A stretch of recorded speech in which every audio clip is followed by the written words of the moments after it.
All right, good morning, good afternoon, good evening, wherever you may be, and welcome back to Honey Badger Arcade. My name is Brian. I'm here with John, the problematic white guy. This is the Week in Culture, the show where we look at all of the things happening in our culture for the week and put as well as we can like a bit of a different spin on things. So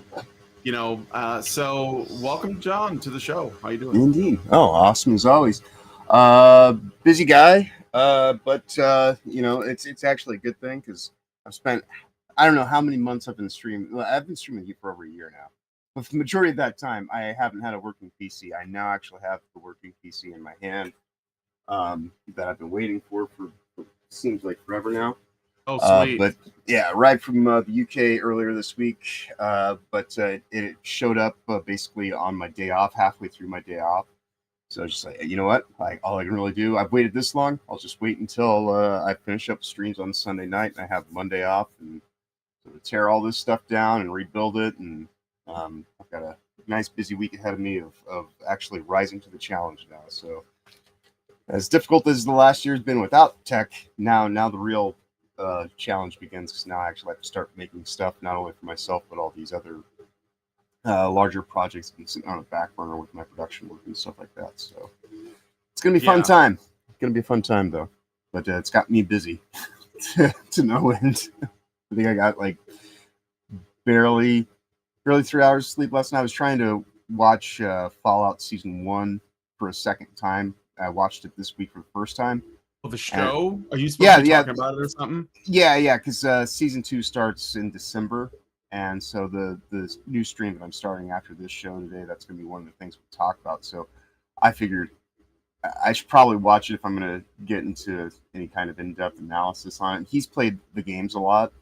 So I figured he could talk about the game side of it and I could talk about what's actually there. And, it does not have a girl boss as the main character. Ellie Purnell, I think is how you say her name. It's actually really, the characterization is actually really good. It's not perfect, obviously, what in 2025 ever is going to be, but for all intents and purposes, for what you would expect far worse from Amazon, given their track record on streaming things. But it's actually it's not bad. I mean, it's probably not for everyone because I think the more that you actually play the games, the more that you'll probably really kind of pick it apart and this and that. But it actually does some things fairly well in terms of characterization and kind of getting. It's very similar to the game. You once you get your grand destination and it's a GPS tracker that's telling you to go to this place. It's pretty much just a story about you getting there, and so there's some stuff there along the way. But yeah, it sounds kind of like probably like a slightly bigger budget version of the Twisted Metal show, which I did watch the first season of Twisted Metal, and I mean it's got some cringe-worthy moments in it, but it definitely like generally feels like it could like it is trying to like sort of emulate the game. But the problem is that I don't know about Fallout. I mean, obviously Fallout has more opportunities for more. Yeah, Fallout's a little bit more of a developed world than like Twisted Metal.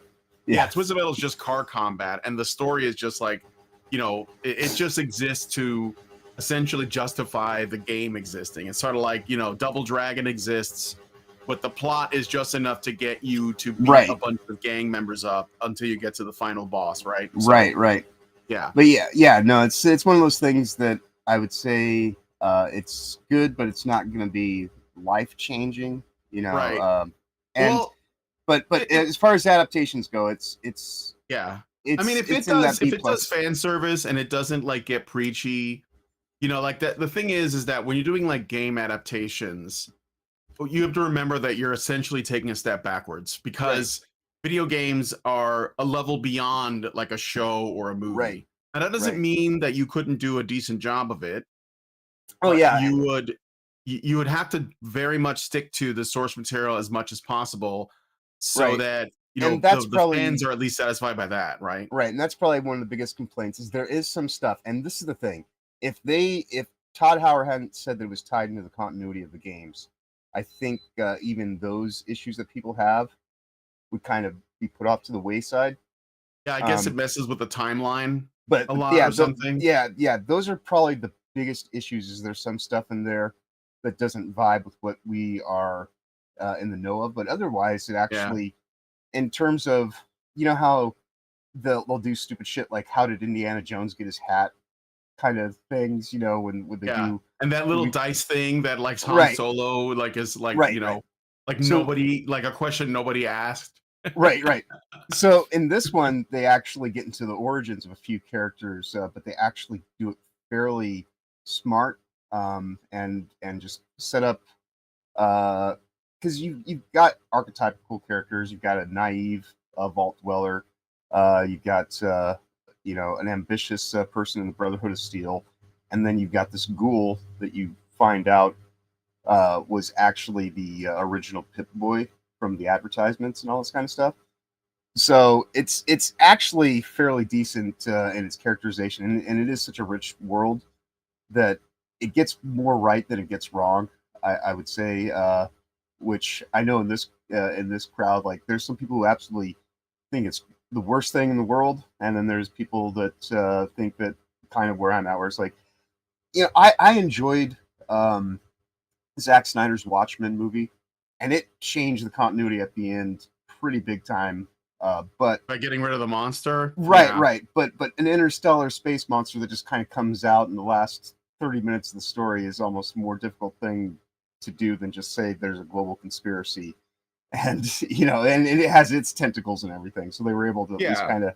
So yeah, I'm willing to give things the ability to kind of exist in their own space to some degree, as long as it's not all about the message and this and that. And the few characters that you could say were kind of girl bossy are actually complete pieces of shit. So it's subtly based in a lot of the things that it's talking about, but it also does kind of talk about zealotry and how you end up in these extremes, and that's how you end up in a dystopia, is by not being able to talk about things and keep some level-headed discernment. But anyways, I think it's good that you brought this up, because we're going to be getting into some of the stuff on today's show is going to be about that. But like, I think there's a big difference between getting things wrong or like, I don't know, maybe like laziness or misinformation or a concern that people are not going to receive it well, you know, so you basically like move away from things that are a little bit, because remember,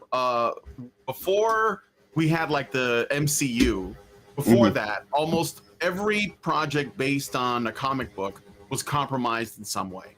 Right. Like, they compromised it in some way because they were like, well, we can have X-Men, which are mutants, but we can't have them existing in a world with aliens like the Shi'ar Empire. So we're just gonna like pretend like that doesn't exist, or we're gonna have everything with powers has to be a mutant too, which is why I think in the third movie they made Juggernaut a mutant, even though Juggernaut's not a mutant. Right. So like it's like things like that, and I'm like, okay, right, like as a fan of this stuff, it's not ideal. Like I criticize that, but I don't think it's because there's like a motive to destroy it. Like there's a getting it wrong because you're misinformed, or you're not invested enough, or you don't really know it enough. You're not enough of a geek around it, or whatever. You're just people are signing a paycheck. They know it's an IP that can make some money. We're just gonna act on that.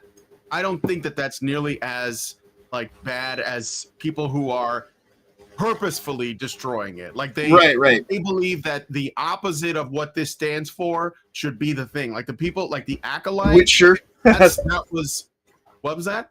Like The Witcher. Yeah. Like The Witcher, like the Acolyte, like all the Star Wars stuff after Disney bought it, basically was like ideologically like oriented towards undoing what it was, as opposed to, like I said, people who made like a movie like Batman v Superman. I don't think that Zack Snyder was like, I'm gonna destroy this. I think Zack Snyder was like, well, I think I can do better than what the comics did, or something, right?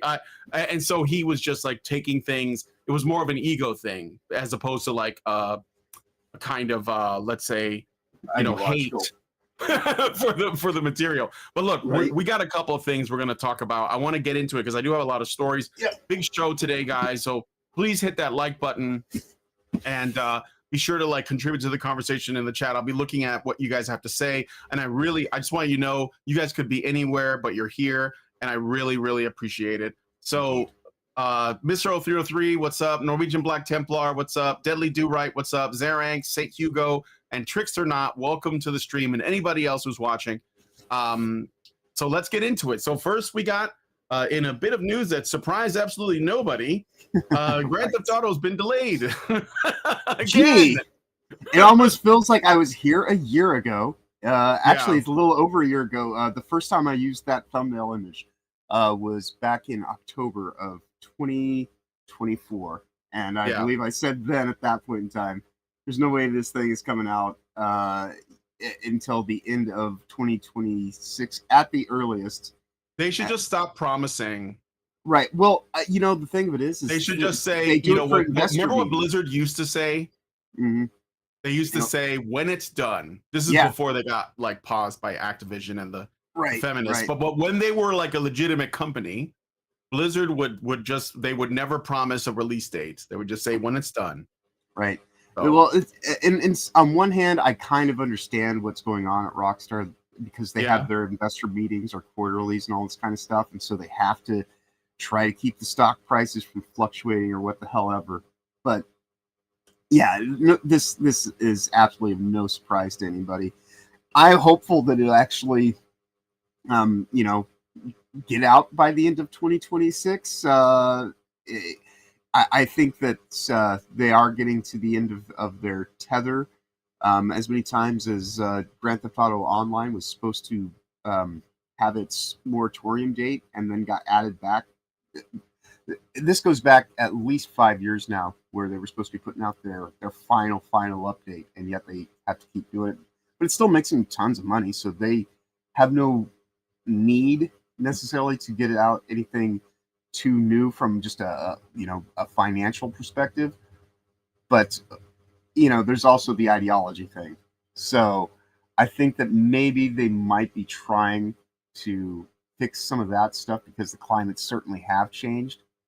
But also at the same time, think about how many people they already have in that structure, which is, what we were talking, I can't remember if we were talking about it here last week about I believe it's their Edmonton office.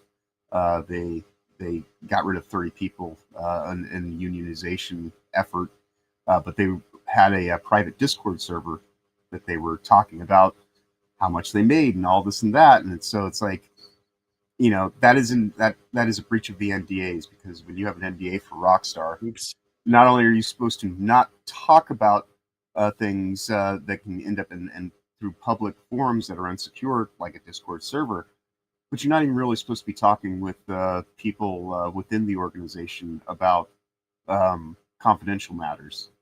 So they set themselves up for getting bounced out on their asses, and most of them were DEI hires because they were in Canada. So I can't really feel bad. That will slow things down a lot. Yeah, the DEI thing is and I'm sure Rockstar participated in that. So what was one of the effects of this, other than like not surprising anybody? So originally it was postponed to May of next year. Now it's postponed till November 6th. Or no, sorry, November 19th, 2026. Yep. So it was originally supposed to come out already. Like originally when they announced it was supposed to be fall of this year, which we're getting into. We're actually heading towards winter now. Yep. And now it was pushed back to May of next year. Now it's been pushed back to November of next year. So I expect a couple more pushback. And what happened, one thing that's interesting is the news triggered an immediate market reaction. Take-Two, company that owns Rockstar, their stock went down 8%, which is massive. In after hours trading before partial recovery, underscoring the game's massive anticipated impact. They're projecting that it's going to sell over 40 million copies in the first year. I mean, it'll be successful. I'm not going to say it's not, but we'll see what happens with word of mouth. That's a big expectation. I think it's going to do well for sure. Yeah. But you know what? They're going to have to really do something more than just like fingerprint smudges on stripper poles, which is like that's the level of detail they're supposed to get people excited about. But I'm noticing that people are perfectly fine with games that have like a graphic fidelity from like 2004 or 2005. Exactly. And it does not to say that like games that are like running at the highest end now can't be impressive. I think there are ways to do it. I've been playing the I think it's the last Berserker Kazan, which is sort of like this, you know, people call it a Souls-like. It's got some of that, but it's definitely more in line with like games like Sekiro or Stellar Blade. And it's beautiful, but it's not because of like, you know, running on Unreal Engine 5 or anything like that. It's because of the art design. I think that GTA 6 is definitely trying to do something new, or at least unique insofar as how graphically impressive it's going to be. But I don't know that that's going to be enough. And that might be, I think that, you know, there's definitely a possibility that the kind of work, I guess, climate that was created in let's say around 2019, 2020, where all the DEI stuff started. I mean, it's always existed, but like it really ramped up. Right? In Rockstar, it really right after the Me Too movement, there was a big power shift. In the people that were there. The Me Too movement. 2017, and something like that. And the whole way that Rockstar operated as an organization, because I mean, at the time, my friend who works there, he, you know, he made like there was stuff that was coming out in the news about it as well, but he, you know, talked about how the job just really wasn't fun anymore and things like that. And I mean, he ended up I don't really even talk to him anymore, because I think that he just kind of he's one of those developers who's just keeping his head down and just trying to do the job that he was getting paid to do. And you know, it's definitely had some degree of mental fatigue and anguish on him. Most of the people that used to be his contemporaries and his friends from art school, you know, people that he's known for 20 years, he just kind of stopped talking to all of them. He's very insulated in the San Diego structure at this point in time, it seems, unfortunately. But yeah, there's been a big shift between the company that put out GTA 5 and the company that's putting out GTA 6 at this point. So, and of course, you know, they were the ones who were sitting here trying to push the $100 release price the most, because they're like, well, we've invested this much, the game's worth this much.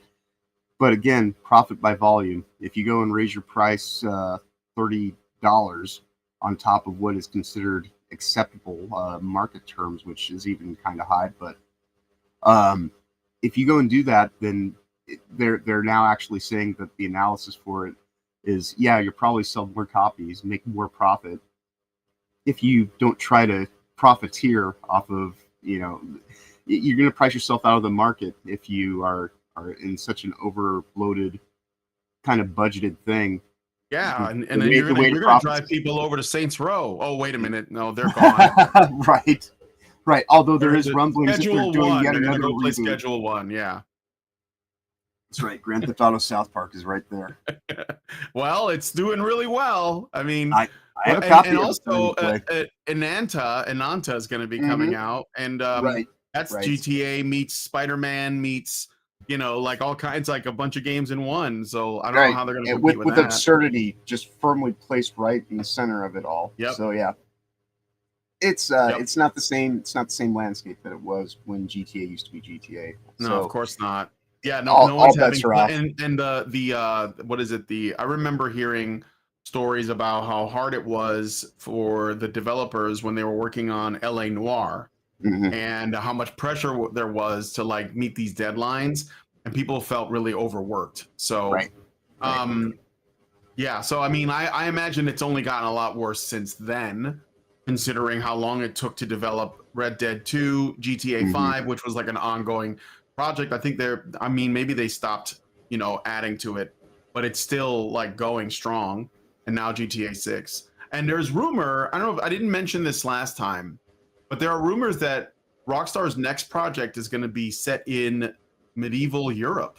Now, I've read about that. I've heard conflicting things that they were planning on it, but it got canceled in production as well. Yeah. But who knows on these things? It would have been cool if they tried something different.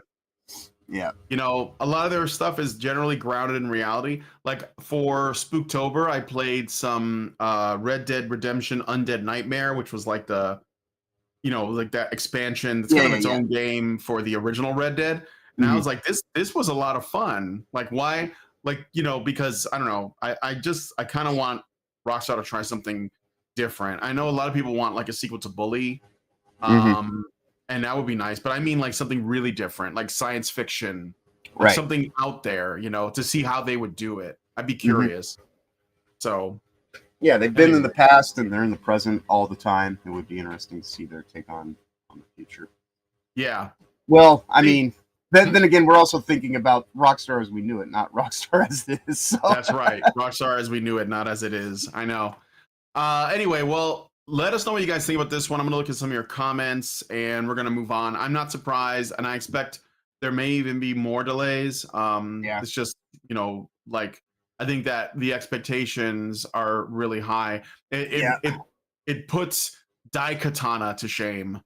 Yeah, I'll say the same thing I did a year ago. The first time we talked about this, it's always going to come out in November. Historically, it has always come out in November. So if there's ever a delay after this, and they say May of, I think you did say that, yeah, and they end up saying May of 2027 next year, that means it'll be November of 2027. It is not going to come out in the middle of fucking May ever. So it'll always be a November release, and they'll always do this 6-month kind of, oh, just wait a little bit longer, But yeah, we'll see when it eventually comes out. Hopefully they will have been able to right their ship by that point in time, and it ends up being better than I'm anticipating. Well, on the plus side, like people who were a bit worried if they were going to have the money to buy it, if they were interested in buying it, well, they can hold on to their money for a little while longer. So there is that. Because I think suppose if you started an $80 or $100 game, I mean, we were talking about that. So well, maybe what we were supposed to do is we were all supposed to just be putting $5 in a jar every month from whatever point in time, and you know, if you'd done that years ago when they announced it, you'd have the money to pay for it, you know, because you'd have. And the longer they push it back, the more it'll be, because you'll have saved more money. So right. So you just need to. That's it, everybody. You just need to have a Grand Theft Auto 6 fund and just put $5 get a jar every month. Yeah, put $5 in it every month, and don't think about until it the game comes out. Until the game and then comes just out, give them the jar. That's right. And you'll get the base game without all the DLC and stuff. All right, but anyway, we're gonna move on. So I got a Rumble rant from Zaranx. Thank you, Zaranx, for $2, and he says they're just trying to make the game better, guys. That's always the goal. Vampire Bloodlines 2 took 20 years, and look at how good that I couldn't keep it straight. Indeed. Yeah, I never played the vampire games, but yeah, well, I mean, again, the longer you delay, the higher people's expectations are going to be, and that's unfortunately something you have to take into account. So it's probably better that you don't promise anything, and just be careful, right? Because I don't know. I feel like GTA 6 is going to disappoint in some ways, because even GTA 4 disappointed in ways. But people were comparing it to San Andreas, and you know, it was just, a lot of people just thought it was inferior. Right. Because it was too realistic or something. I don't know. They just didn't. It was kind of pretentiously up its ass about its, we're telling stories about the human condition. Yeah. Yeah. It's like, exactly. So it just didn't, it wasn't having as much fun as San Andreas was. That's basically what it is. Yep. So, but anyway, thank you for that. All right, let's see what you guys are saying. Sen Hugo says Bethesda never changes. Right. Trickster Not says, I still dislike the Fallout show. That's okay. Norwegian Black Templar says GTA 6 being delayed yet again has become good news at this point. Right. Frank Blaskowitz says, well on the way to a $3+ billion budget. Yeah, I feel like they're going to be pouring a lot of money into that game, and it's going to have to sell like gangbusters. Probably break even, because this is like the same thing that happens with movies, where they delay them, they do reshoots, they do, you know, script changes, they bring in, like, they alter shit, they bring in the special effects guys, and it just adds to the budget because they screwed up like in the initial phases, and they end up spending like twice as much money on the movie, and nobody watches it anyway. Yeah, so I think the fact that they updated their GTA 6 website with the GTA Plus service information says everything right there. You're not getting a new game, but you are getting a new payment system debuted before anything else. So yeah, like, that game is going to cost $100 to enter and $100 a year to play. Over $100. Yeah. Master Goa says, watching and playing the horse game to see why everyone loves Gold Ship. I don't know what that is. I'm not quite sure. Is that the one where you bet on horse waifus and races? Yeah, you'll have to get back with something that, because I think it might be, but I can't say. Pajumi6787 says, add me on Discord to join your live stream whenever you're streaming. My username is Lamine243. I don't know who you are, but there is a link to my Discord in the description. So just join our Discord and I'll vet you. Norwegian Black Templar says, Schedule 1 will add magic mushrooms in the next update. They're still updating that game. Very cool. Yep. King Hugo says, Red Dwarf Redemption or Grand Theft Starfield. That's cool, yeah. I wouldn't mind having a Red Dwarf Redemption, but then again, that's because I'm halfway through the series for WTF Live. We're watching episodes 5 and 6 of season 6 tomorrow. So that is another thing. Recently, they were trying to get another season, and it's kind of been on and off and on and off, and right now it's in an off phase again. So probably not going to happen. But Grand Theft Auto Starfield. Ugh. Oh man. Master Goa says, I think they're pushing it back so they can release it after Trump is out of office. They believe woke products will do good after Trump chuds are gone. It's not the right climate for woke games. Well, maybe try not releasing woke games. Yeah, that might be the actual nobody solution. Wants that anyways. Norwegian Black Templar says, Cousin, it's me, Roman. Want to go bowling? Let's see some American titties. Nova Fan says the horse game is Uma Musume. Okay. And he says also Nikkei is pronounced Nikkei. Did I say something different? Or are you correcting someone else? All right. Well, thank you for your comments. We got to move on to the next story. So speaking of disastrous layoffs, this is the relatively recent news, sort of. So Square Enix announced a new round of layoffs on November 6th. So the day before yesterday. Targeting the its US and European publishing operations as part of a fundamental restructuring to consolidate development in Japan and create a more lean and agile global structure. The cuts affecting an estimated 100 employees or more than 100 employees across roles like QA, localization, influencer relations, and marketing were revealed during an all-hands video meeting led by President Takashi Kiryu, with affected staff notified immediately afterward. Reductions last year, which the company admitted fell short of goals, and aims to save over 3 billion yen, which is like $20 million annually, while integrating overseas teams more closely with Japanese headquarters. The move coincides with Square Enix's push towards AI integration, planning to shift 70% of QA and debugging tasks to generative AI within 2 years, boost efficiency. In a statement, the company expressed gratitude to departing employees, bye nigga, and committed to respectful support during the transition, emphasizing long-term growth amid a 15% revenue drop to $875 million for the first half of 2025. So they had to lay off a bunch of Western employees, and I am here for it. Yeah, and I did not hear amongst those departments, I did not hear game devs. So it seems as though they're getting rid of superficial people that are in roles that really don't, what is it I always say? DEI hires will lead to DEI fires to make way for AI integration. And here it is. That's, that, and the fact that they went after those people and not people that are actually responsible for doing the actual development stuff and who have talent, skill, and ability, I can't really feel too bad. So yeah, I'm here for it too. Get rid of marketing, Marketing, accounting, and legal. That's where the malpractice in business comes from. Absolutely. And I think this is like what we wanted to have happen as well, because like the best way to course correct is essentially to stop giving them money, and when you do that, they're going to start cutting the fat, and when they do, well, it's going to be literally the fat that gets cut. So so that's what attached Square's to the doing. blue hair and the nose ring and everything. Yeah, the nose rings, the blue hair, and the fat is going to get cut.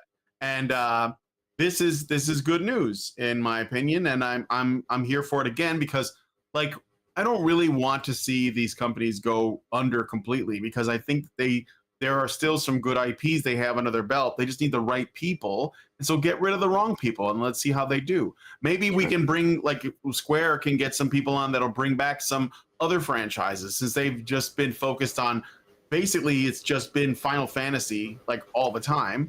Well, maybe people want like another Just Cause. Maybe people want what's another one that I was thinking about? Another Square thing, like well, they just came out with another Tactics. There's like, so many other Square properties that I used to love, like Vagrant Story and other RPGs, that are not Final Fantasy. Are you like making something in your? No, okay, yeah, I do apologize. So my power went out just the other day, and ever since I turned it back on, the fan and the laptop has been sounding like this, which is thankfully I do have the new PC here. No, I just want to make sure, like, it's okay. No, it is what it is. No. I noticed this yesterday when I turned it back, because it was like, what is that? And it's the fans. So as soon as I put in the new PC, I have to tear this one down and clean it out and see if I just have to replace the fans in it. But thankfully, that's part of the reason why I've been waiting for this new PC, is because this laptop's on its last legs. Obviously, I've been using it like a server for almost 4 or 5 years, which is not what it's designed for. So yeah, it's the fans are just screaming because they're dying. So I hopefully by the time we get to next week's show, though, I should have everything reset up in here for and that buzzing should be no longer part of the package. It was one of those things where I get all the way to the end of the line, and the last mile, of course, has to be the most annoying. But I guess this gives me all the more reason to get motivated to actually put everything together as quickly as possible once I have the day off to do it. Yeah, no, it is what it is. Like, it can't be helped, so we'll just have to deal with it. But maybe shit. like when you're not talking, just mute, and then that'll like give it a little bit, and then like when you're ready, just unmute. Yeah, it's weird how it goes off, but yeah, you see what I mean about it. No, it's okay. So so I just wanted to mention again, Squaresoft is doing some layoffs. These are the kinds of things we want to see, like where basically they're just getting rid of the stuff that's either hurting their company or not helping. It's just like a hole they're putting money into. And when they start feeling it in the sales, they're going to be more likely to do that. So I think that's good. And so let me know what you guys think about this in the comments. Let me see what you guys are saying. Let me see. Trying to see. St. Hugo says, best I can do with horse is dinner. I don't know what that is. Okay. The Master Girl says we need Square to remaster Xenogears and Parasite Eve. I noticed that a lot of people have been asking for a new Parasite Eve, like a remake or a sequel or something, and to the point where they're like making AI videos about like that shows what it could look like. Parasite Eve and Dino Crisis, those are like the things everybody wants. So yeah, and Xenogears was awesome. I know Xenosaga was like the big thing that like really took off, and I don't know if those games are related, but Xenogears was the one where it was like you were like a kung fu guy, right? That was a super cool game. We also needed a Bushido Blade. Yes, Bushido Blade would be awesome right now. That'd be great. I also liked, there's like this shooter. I don't know if it's, you guys remember, is it called Einhander or something? And it was like a shooter. Anyway, and then there was Guys, which was like a beat up, like a fighting game beat 'em up thing, and it had like Cloud in it. But that was and Tobal, the Tobal games, those were great. But anyway, I digress. You know, well, more of all of that, Square. Let's like get away from the Final Fantasy. It's not the only thing you guys have. I mean, I get it. It's like your flagship thing, but you know, there's definitely more stuff out there. So, all right. Let us know what you guys think about that in the comments. Okay. Speaking of Japanese companies making changes, I have another great story for you guys.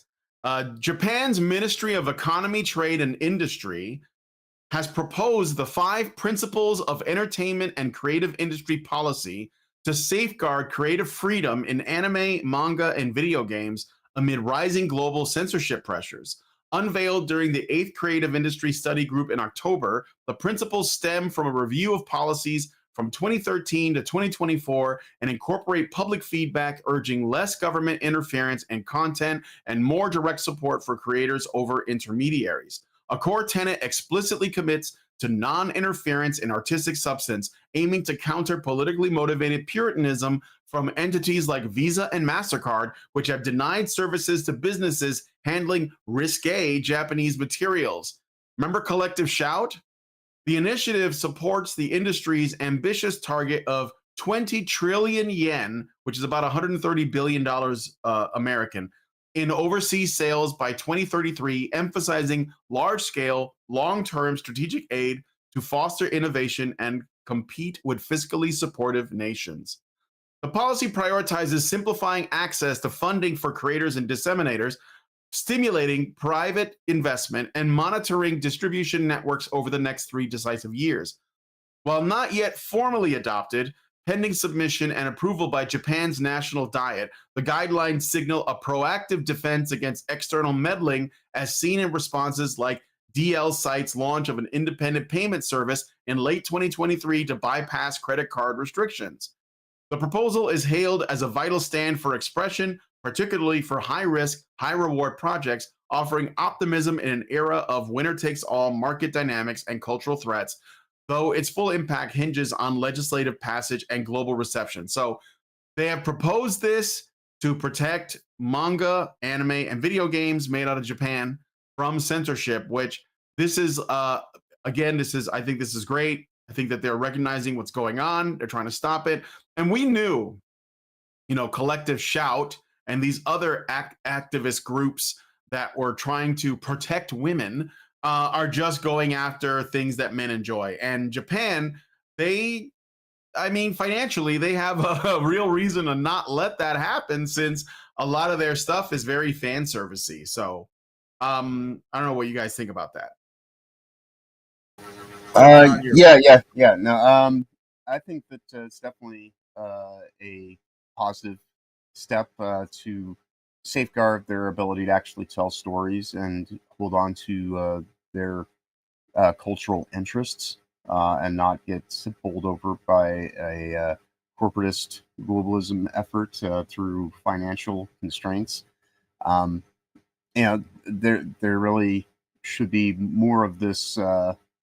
You know, this is the reason why Western development is failing, is because it's so caught up in all these things that go beyond just the actual focus on making games and making them true to the stories that you're trying to tell. So the fact that Japan is looking at this and saying, well, ultimately, you know, the thing that matters is our artistic and sensibilities and our integrity and things like that, and to get that compromised just for metrics and things like that is, you know, it's not worth it. And so, if they're doing whatever they can to ensure their viability of their culture through entertainment, that is to be commended, especially in this current climate of way too much risk aversion and you know, profiteering schemes based on trying to capture wider markets and lifestyle groups and all this kind of stupid shit. Just, no, focus on the thing that got you to where you are and made you successful to begin with. And you know, if you're, it's kind of the thing that I always talk about on these streams about, I'd much rather have a quality audience than a quantity audience. Yeah. Just because you have a larger install base doesn't mean that you're actually able to net better results. Because oftentimes you end up having to dumb down the stories and all this kind of stuff and everything that made it even worthwhile gets lost along the way in the pursuit of profit over, actually just entertaining. And if you entertain well enough, you will be profitable. So it seems like the better course of action to take in the long term, I would say. Yeah. Yeah, and again, we'll have to wait and see how this comes out. But the proposal is there, and Japan did recently elect in like a pretty hard right government. So they're going to be probably more free speech oriented. I don't know, at least like in terms of their industries, that they are, they get a lot of money out of the culture that they produce. Right. Like it was for a while that the primary export of the United States was culture with Hollywood and such. But Hollywood has basically shot itself in the dick. So it's all coming out of Japan now. At least that's where people are going. And so now they have the opportunity to really grab a foothold, especially in their animated entertainment and their video games. Right. So yeah, I think that they're gonna. I don't know if it's gonna pass. I hope it does. And they definitely have to say no to, like I said, these credit card providers and these activists like Collective Shout that it probably, contributed to this mess. So that's a good. And then all I can hope for after that is that other countries will follow suit. They'll be like, oh, you know what? We can do that. Yeah. You can do that. You can say no to feminists. Okay, well, we're going to say no. Right, which might be the wisest thing anybody could ever do. Yeah, and also like create your own banks essentially is what they're doing, So they're going to go with independent centralized currency is decentralized centralized currencies is the way to having a one world government. That has always been their course of action. So yeah, anything to resist that, I'm all here for. Absolutely. All right, let me see what you guys have to say. We're going to move on to the next one. So Master Goa says, I need Square to lay off the ethics department. Zerang says, I'd love a new Parasite Eve. Parasite Eve 2 wasn't as good as the first game. It tried to emulate Resident Evil and Final Fantasy. Yeah, the original Parasite Eve was like an RPG, and the weapons, like the way that it worked is you'd like go to attack, and this like grid bubble would appear to show what the range of your attacks were. And it was you had to think it looked like Resident Evil, but you didn't. It wasn't Resident Evil. If you went in with a Resident Evil mindset, you were gonna have a hard time. Master Goa says Xenosaga is a spiritual successor to Xenogears. Takahashi left Square to take Xeno at Namco. Then he formed Monolith Soft to continue Xeno games under Nintendo. Aha. Mr. 303 says, hopefully Japan realizes that the global banks are not their friends. No. I hope so too. But I think if anyone's going to figure it out, it should be Japan.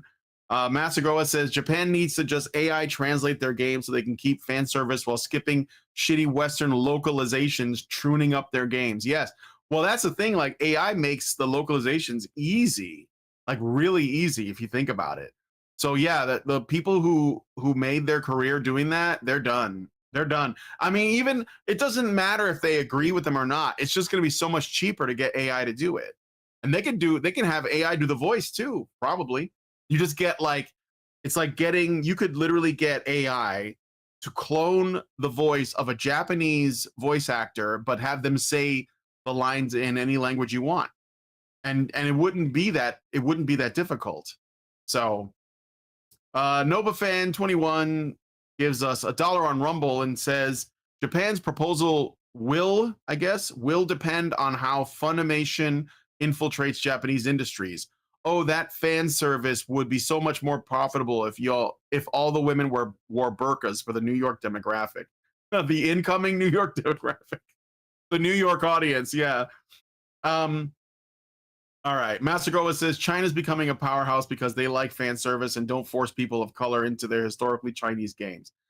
Yeah, I mean, look, say what you want about the Chinese government, but they are competing, and like that we can't just point at them and say they're communists, and that's not going to hurt their sales. So we're going to have to just compete against them. So yeah, I agree. China doesn't have a problem, trying to make money on that. So, all right. Anyway, so we're going to move on to the next one. Let us know what you guys think about this in the comments. Okay.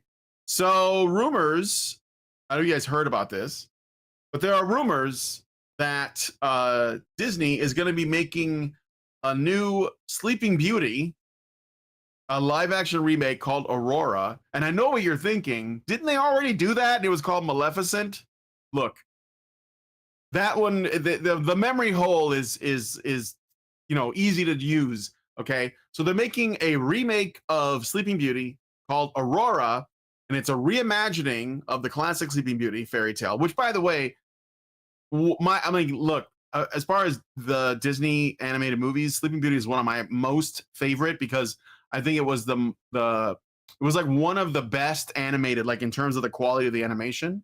Sleeping Beauty had like some of the highest quality. I think it's definitely underrated in terms of just like the execution at the technical level, and it's a good story. I think they did a good job with it, but they're remaking it and they're going to relocate it to Mexico. Leaked by industry leader Daniel Richman on November 4th, 2025, the project reportedly, now this is a rumor, guys, so let's, but I wouldn't be surprised if it turned out to be true. The project reportedly draws on Mexican folklore, potentially incorporating elements like Aztec mythology, Dia de los Muertos imagery, or enchanted Magoi thorns instead of spinning wheel curse. Because, when Hollywood, have you guys ever noticed? We'll talk about this after I read the write-up. I'll come back to that. So they're going to use Dia de los Muertos imagery, enchanted Magoi thorns instead of spinning wheel curse. Speculation suggests it could follow a princess-like figure falling into a centuries-long sleep, awakened by a charro, which is a Mexican cowboy hero, blending Spanish romance with indigenous magic, echoing variants like La Bella Duelmente del Bosque de Jalisco. Disney has not confirmed this, but its timing follows the success of Lilo and Stitch, which was remade, and I guess it was successful, and revives paused remake plans after Snow White's flop. If real, it might aim for a 2027-2028 release, positioning it as a culturally infused blockbuster to diversify the princess lineup.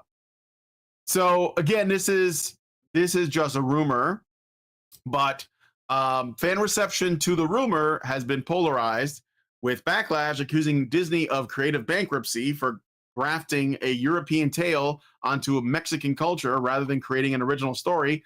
Yes, critics on Reddit and X argue it's tone deaf amid U.S.-Mexico political tensions, questioning why not. Yeah, Sleeping Beauty falls asleep, wakes up in Mexico when she was in America, and she is awakened by an ICE agent. But anyway. I thought she might have just woke up having to count how many organs she still has. Sex trafficked by a coyote, yeah. Right.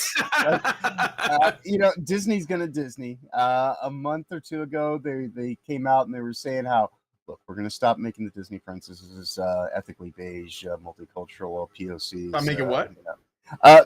They said they were gonna stop doing ethically beige women of color and all that kind of stuff. This is about a month and a half, 2 months ago, I think. But yeah, if this ends up still coming out, yeah, that would be totally par for the course. Go and say the thing, and then because how many times have they said they were going to stop putting out way too much stuff during the year and all, and yet it still comes out like it's a fucking fire hose. Disney cannot do anything other than be Disney. No. Yeah. They're well, again, if this is true, right? If this is true, I think it's disastrous, a terrible idea, and it should fail. Like, it's so bad, and I mean, it's just not a good idea. Like, nobody wants this. I'm sorry. The only people that might want this might be like insecure narcissist Mexican girls. Right. It's the only people I could think of that might want this, and even them, what they need is somebody to sit them down and sternly explain to them that they're not the most important person in the world. That's what they need. La Bella Dormente. Yeah, I was thinking, just like Siesta de la Bonita, the beauty of sleep. I don't know. Siesta is more, yeah. Well, okay, so midday. I wanted to say something else. That just something I noticed about Hollywood that I think is funny. So they're saying that it's going to have like Dia de los Muertos imagery. And I laugh at that because that's the Day of the Dead, in case you guys don't know what I'm saying. I'm sure you do, though. Because every time anyone in the film industry shows anything to do with Mexico, it's always the Day of the Dead. Have you noticed that? Like, if you're watching a movie and it doesn't matter where the movie is, it doesn't matter. But if you're watching any movie and there's a scene where the character goes to Mexico, it's always during a Day of the Dead parade. And everyone's got the sugar skulls and the music. And have you noticed that? It's like they do this thing where, like, for example, anytime a character goes to Chinatown, guess what? Chinese New Year's happening. Like, and no matter what time of the year it is, okay? They go there and there's the dragons and the fireworks and like it's every single time. And it's so predictable. Every single time they go to anywhere, it's always like, what's the most stereotypical thing we could do, in Hollywood? Well, let's make it the special day of whatever, right? So it's like Day of the Dead. It's like Chinatown, fireworks, they go to Japan for whatever reason. It just happens to be on the one day where the cherry blossoms are falling. Like that's the one day that it happens, And it's just so that's what I would say is creative bankruptcy, is like just like going with these super stereotypical things. Every time they go to New Orleans, guess what's going on? Mardi Gras. Every time. Like that's the only thing that happens in New Orleans is Mardi Gras every day, all year round. So I don't know. I just think it's so lazy to do something like this. You're literally just giving Sleeping Beauty a coat of paint, and they're not going to do the story the same because Aurora she can't be rescued by Prince Philip, especially with a kiss. Like that's rape, basically. So yeah, that's non-consensual. How can you consent while you're sleeping? I'm betting that if they are remaking it, it is specifically to alter that, and everything else is just like extra. Right, built around that. They're like, how do we go around making? He's gonna have to hold her hand or something like. Even that actually is a little more consent, So yeah, it is going to be interesting to see how they try to how they try to square that circle at Disney, because if this is still in production and hasn't been canceled like so many things, it is solely going to be built around the whole idea of how do we go and turn this into a identity politics kind of based message around the necessity of consent culture and all this kind of stuff. Yep. So yeah, this is going to be no bueno. if I find out it's true, then we'll follow up. But I see disaster written all over this, and I think it's hilariously like terrible idea. All right, so we're gonna move on to the next thing. Let me look at some of your comments, and then we'll move on. So let me see. Authenticity passages in localizer contracts.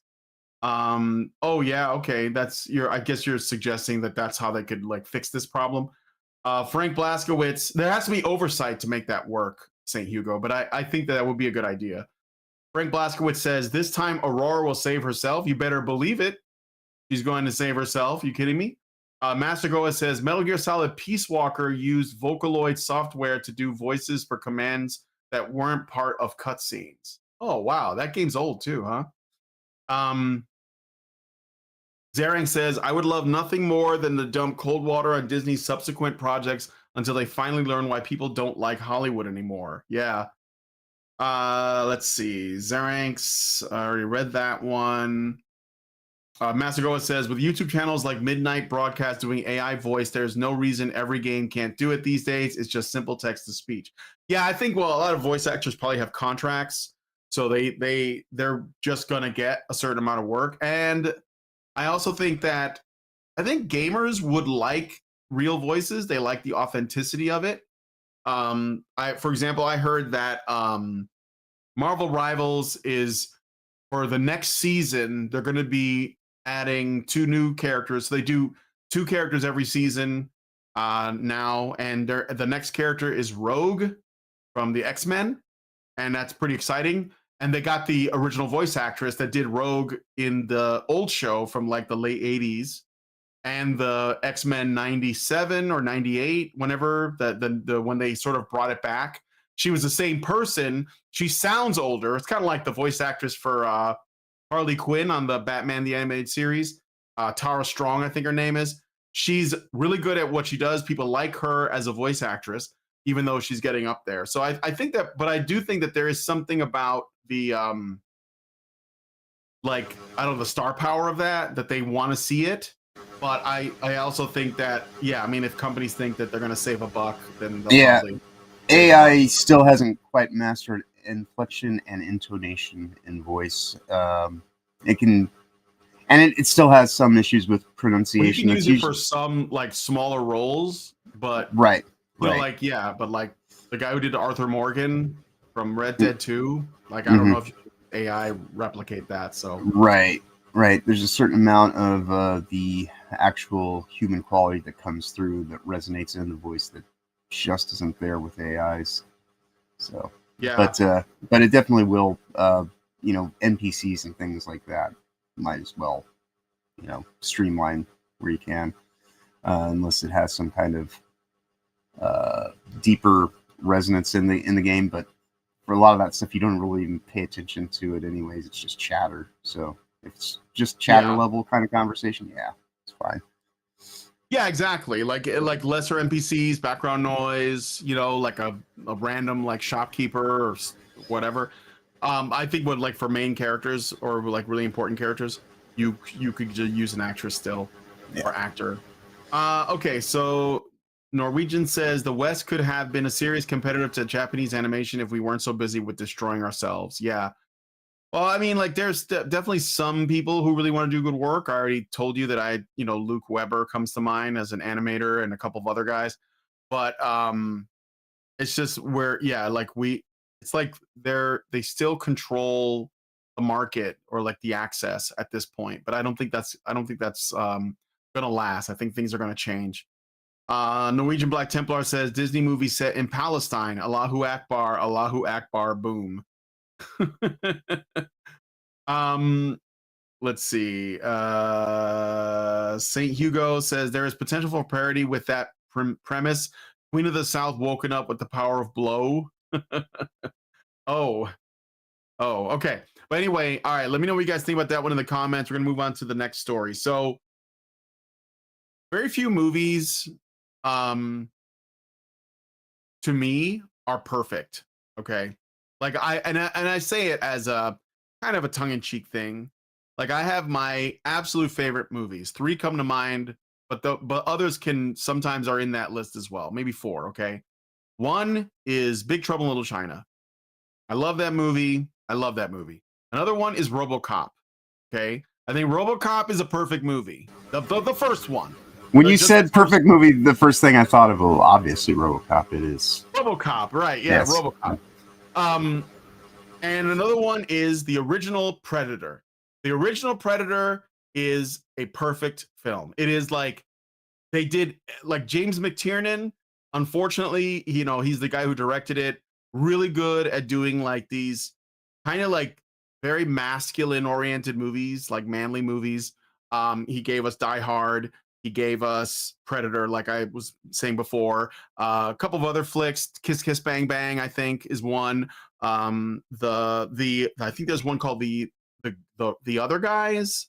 Is that Russell Crowe and Ryan Gosling? I can't remember. It's either The Other Guys or The Good Guys or something like that.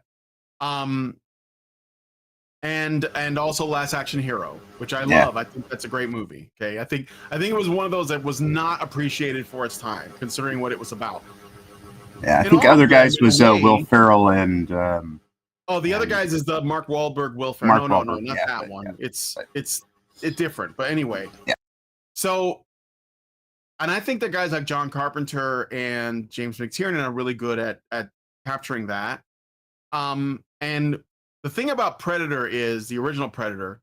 It is a few things that people don't quite. It seems like nobody seems to get it. Okay, because the Predator 2 is okay, but like it's kind of more of the same. But everything after that was pretty weak. I mean, Predators with Adrian Brody was okay, but I wouldn't like want to buy it. But like a lot of them got it wrong. The power of autism. What do you mean? Oh, yeah. Wait, is that in that one? That is that one. Yes, that's the power of autism. No. You're thinking about the Predator. Okay, sorry. Yeah, you're right. Yeah, that was the one that was Predators was the soyified or directed by Shane Black. Right. I didn't see it. I heard it was a disaster. But like the thing is, nobody seemed to get it. Shane Black was in the original Predator, and he didn't get it. I don't know why.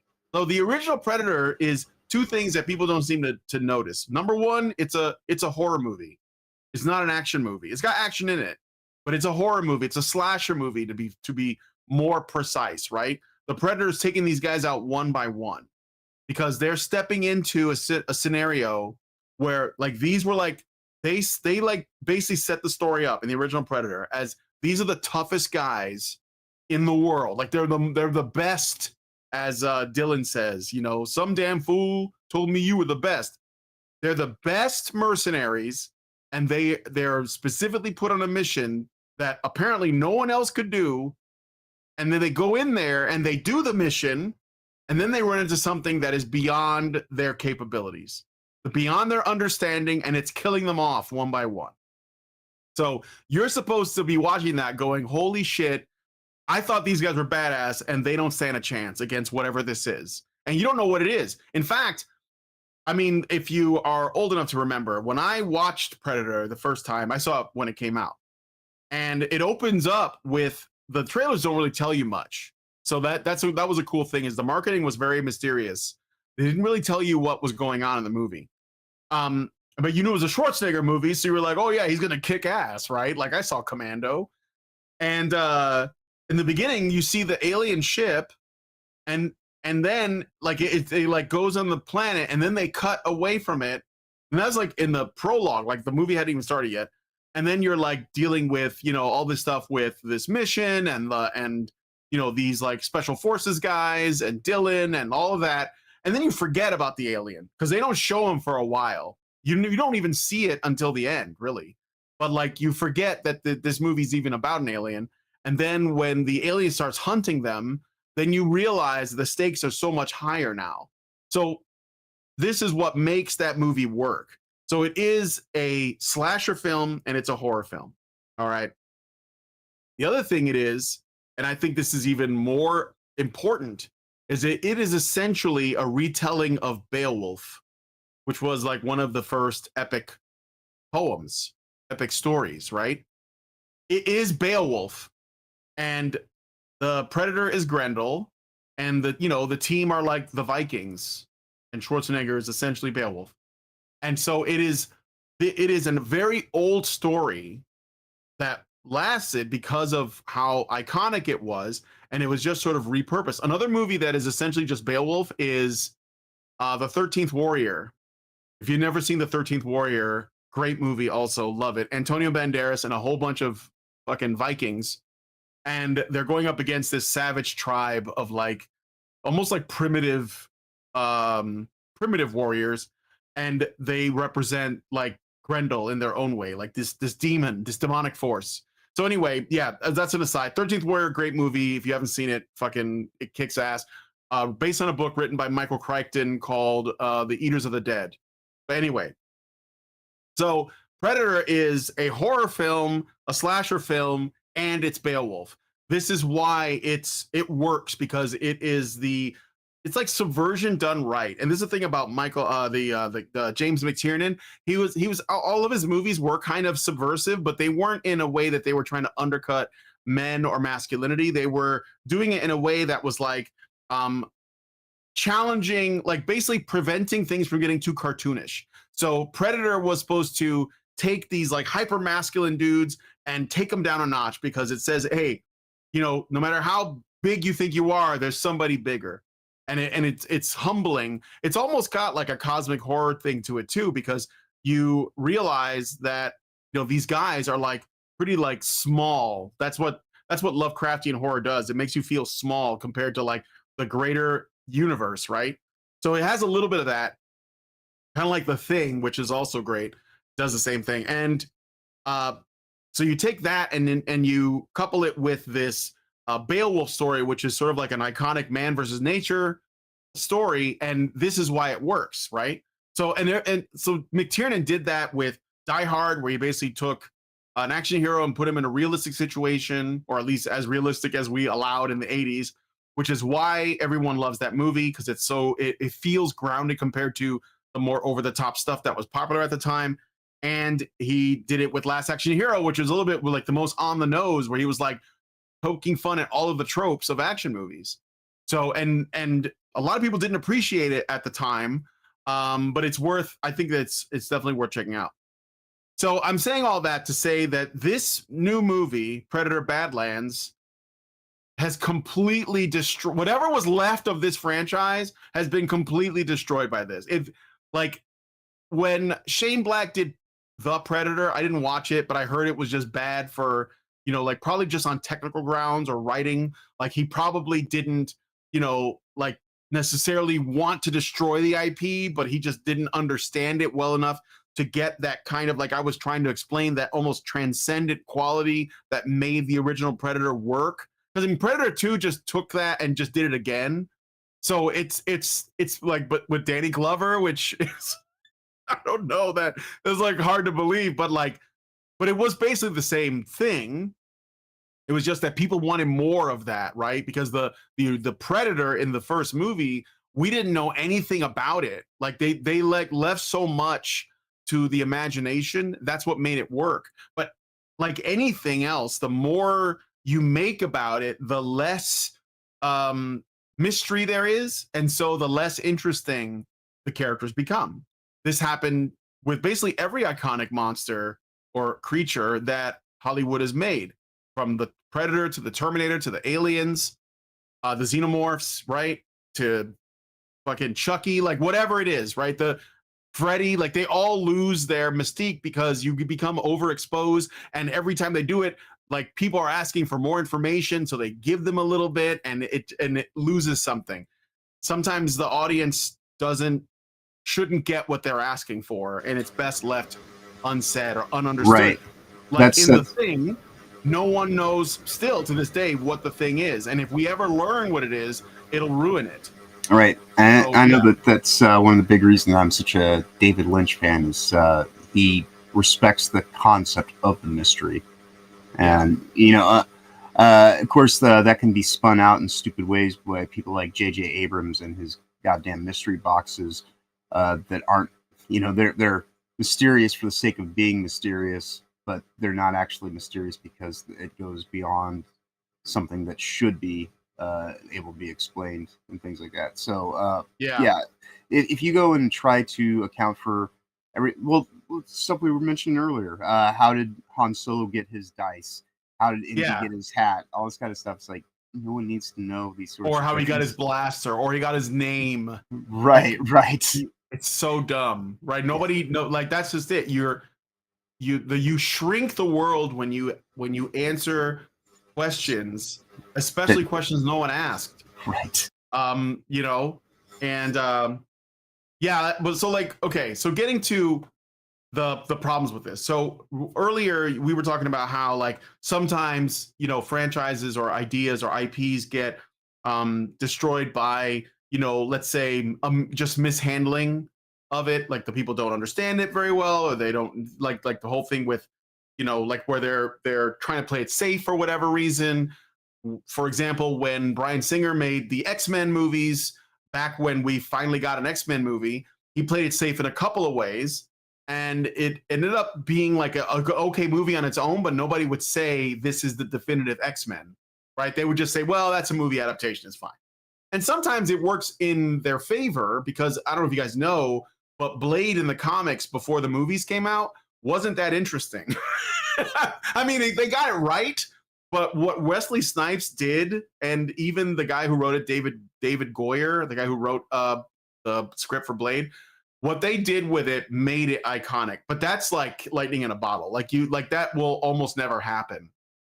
But in even the comics, they couldn't sustain it. The first movie, even with its dated CGI, is still a fucking badass movie. And then hell yeah, and the second one, Yeah. Although I think the first one edges it out, even though the Yeah. second one, a lot of people like it more because of Guillermo del Toro. But I think Guillermo del Toro he can actually ruin projects because he's a little bit too sympathetic to monsters. Right. And so like it can like get in the way because it's like his whole thing, you know, like it. I remember when they said Del Toro was like the new Francis Ford Coppola, and it went to his head. So, but anyway, I'm not saying he's not a good, like he doesn't make good movies. I enjoy his movies usually, but anyway, so like, what was I saying? So going back to so like sometimes it's just negligence. So I think that Shane Black just dropped the ball, but I don't think he was like, I'm gonna subvert everything. I think he was just like, I think this would work, and it was just not good because he didn't understand. I think that what Predator is as I was saying, it's a slasher movie meets Beowulf, and that's it. And you're not supposed to learn too much about it. We just get a sense of what these guys are like. Like one of the things that was great about Predator 2 is that the ending where, you know, I mean, Danny Glover like cutting off the Predator's arm when he was trying to self-destruct. I mean, I was like, well, it had to happen because he's going to blow up New York because it was like a nuke, right? So I was like, no, that you can't, or Los Angeles, right? But at the end of the movie, the other Predators, he like runs into like 3 of them, and they like honor him, and they give him like an old gun from like, you know, the Revolutionary War, the Civil War, or something like that, and they leave him there. And I love that they don't explain any of that. See that to me, that's a nice touch, right? But like we don't need to know anything else. And ever since then, they have dropped the ball for a number of reasons, some of which was negligence. But in the case of like, I want to say Prey, which was that the last one before this one? Yeah, that was around 2021, I think, or yeah, Prey, which I didn't see because fuck that. See, now Prey was, I think that was a malicious attempt to essentially girl boss that franchise. They did girl boss that thing up. You know, they absolutely did. I mean, doesn't she become like the leader of the tribe afterwards? Like, this is what I'm saying. Like, that was not negligence or stupidity or ignorance or a lack of understanding. That was malicious. It was like, this is what we're gonna do, and it fell flat. I think. I don't know how well it did. It was during the time where movies came out on streaming at the same time as in the movie theater. So yeah, so they'll always lean to that. So yeah, it's just one of those things. Yeah, that's the thing on streaming too, is that like studios don't have to make a good product because if it's on streaming, you've already paid for it, even if you don't watch it. Right. So this basically makes it easier for streaming services to put out trash. Right. And they don't have to take responsibility for trash. And I think because of that, it kind of was met with some level of apathy more than it was scorn. And I think that they misinterpreted the fact that people weren't outright saying how terribly, you know, shit it was. It was because it was already at that stage where people were like, oh, it's Predator's kind of been run through the mud already. It is what it is. You know, I can't really be too concerned about it to even go and like it was the kind of movie that you would rather just hold on to your memories than go and have them crushed by seeing it. You know, it's like right now, this image that we have on the screen, this is not a Predator. You know, no. And this is only made possible because of a movie like Prey. Oh, but dude, Prey was bad. Okay, like from what I heard, it was a girl boss, like bullshit. The fighting of the bear and all the kind of stuff. Yeah, but this is terrible. Like this. Like for whatever reason, there were a number of people who liked it, but let me read my notes here, and then I'll tell you what I think, because I wanted to set all this up to explain that Predator was meant to be it was a franchise for men, which is why only a man can really appreciate it.